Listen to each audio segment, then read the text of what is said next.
오늘 하루도 말씀으로 시작해요. 데일리 큐티 나눔 데큐나.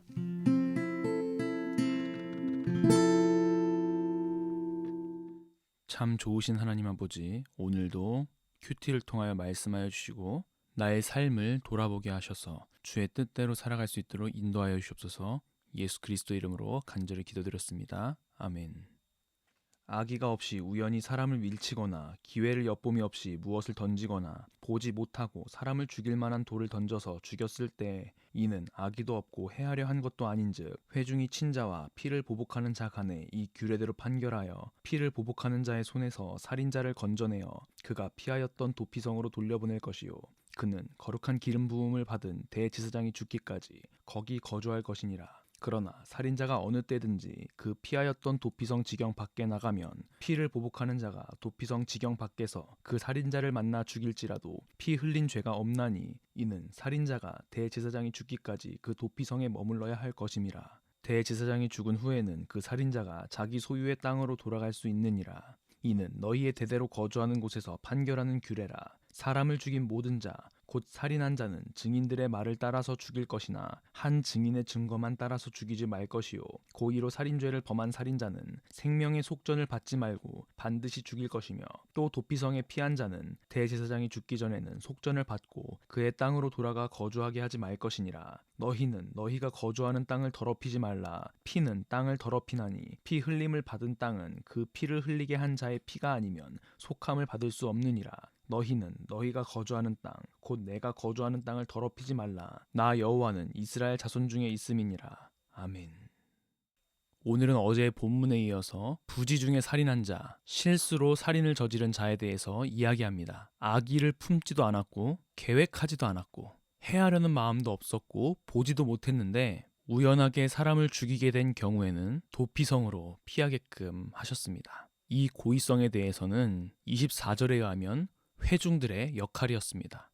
실수로 살인을 저지른 자는 대제사장이 죽기까지 도피성에 머물러 있어야만 했습니다. 하지만 살인자가 이것을 지키지 않고 도피성 밖으로 나가게 된다면 27절 피를 보복하는 자, 즉 살해당한 사람의 가장 가까운 남자 친척에게 죽임을 당한다고 해도 피를 보복하는 자에게는 죄가 없었습니다.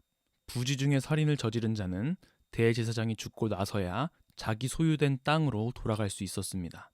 이러한 살인의 고의성이 중요하기 때문에 하나님께서는 그 판결을 할 때 한 명의 증인이 아니라 여러 명의 증인들을 통하여 판결해야 한다고 말씀하십니다. 살인죄에 대해서도 어느 한 명도 억울해서는 안 되니까요. 이 판결을 통해 고의성이 확인되면 죄를 속전할 수 없었습니다. 죄를 대신하여 그 값을 속전할 수 있는 것은 살인자의 생명뿐이었습니다. 자신의 생명으로 자신의 피로 그 죄를 담당해야 했던 것입니다. 하지만 고의적이지 않았다면 부지로 실수로 저지른 일이었다면 도피성에 피하여 대제사장이 죽을 때까지 격리된 삶을 살아야 했습니다. 이는 생명을 앗아가는 일은 분명 중대한 사건이며 대가를 치러야 하는 일이었기 때문입니다. 도피성이라는 것이 유배지와 같은 성격이었던 것이죠. 사랑하는 가족, 친척, 그리고 친구들, 내가 살아왔던 고향을 떠나 격리되어 살아가는 것은 분명 어려운 일일 것입니다. 그러나 실수였다고 할지라도 죄값을 치러야만 했던 것입니다. 이것에 대한 진짜 이유는 33절에서 34절에 기록되어 있습니다. 너희는 너희가 거주하는 땅을 더럽히지 말라. 피는 땅을 더럽히나니 피 흘림을 받은 땅은 그 피를 흘리게 한 자의 피가 아니면 속함을 받을 수 없느니라. 너희는 너희가 거주하는 땅 곧 내가 거주하는 땅을 더럽히지 말라. 나 여호와는 이스라엘 자손 중에 있음이니라. 아멘. 바로 하나님의 땅, 하나님께서 거주하시는 곳은 거룩해야 했기 때문입니다. 오늘의 큐티 생각해 보아요. 실수로 저지른 살인이었지만 그 죄값을 치러야 했습니다. 사회와 격리되어서 대제사장이 죽을 때까지 도피성에서 격리된 삶을 살아야 했죠. 이것은 우리에게 생명이 얼마나 소중한지를 일깨워 줍니다. 그리고 이는 하나님의 거룩하심과 연관되어 있습니다. 형제를 미워하고 나와 맞지 않는다고 배척하는 등의 살인죄, 어제 하루는 혹은 오늘 하루는 이것에 얼마나 자유로우셨나요? 고의로 생명을 해하지 않았었지만 생명을 해한 죄값은 치러야만 했습니다. 대제사장이 죽을 때까지 사회에서 격리되는 것이었습니다. 이만큼 생명은 소중한 것이죠.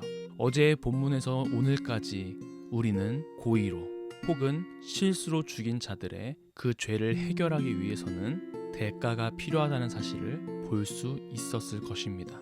그리고 이 죄악은 하나님의 나라와 하나님의 거룩하심과 정반대되는 일이기 때문에 우리가 매 순간 떨쳐버려야 하는 일이죠.